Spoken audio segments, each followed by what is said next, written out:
Alright guys, so the gauge pod has come a long way in the last year or so. It's gone through a few iterations. It's on the third one now. And it's finally come to a really good final product, one that I'm very happy with.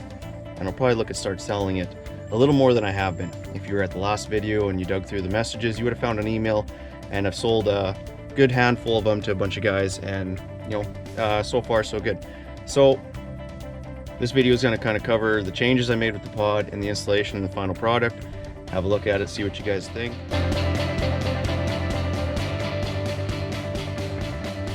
First of all, the main difference is the whole pod has been streamlined and smoothed out.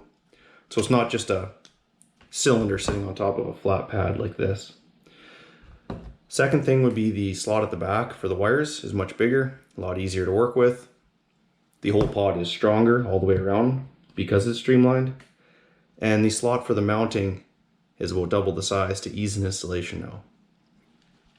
The last change I made was with the outside diameter of the pod. Now you can see it's the same size as the Banks Idash, so it looks a lot smoother and a lot cleaner when it's fully installed. Installation is the same as the previous pod. It's just a lot easier because of the big slot. Put your wire through, line up that slot there, and it just sits right on. Then you install your nut.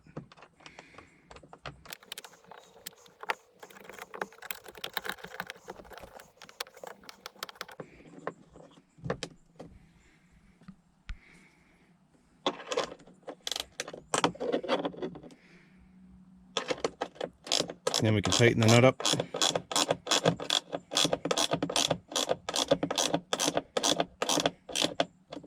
So it's good and snug.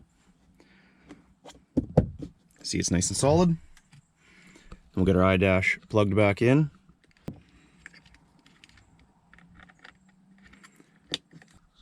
Then you plug your iDash back in, and you'll notice for this new pod, you have to trim one of the mounting studs on the iDash. You just take a pair of side cutters and snip that one off. It's the one on the left side of the gauge when you're looking at the face.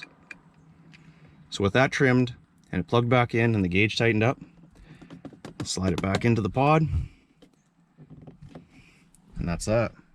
So if you're interested in a pod for yourself, I'll have all the details down in the description. Thank you very much for watching. If you're looking for the complete install video, I'll tag it at the very end here.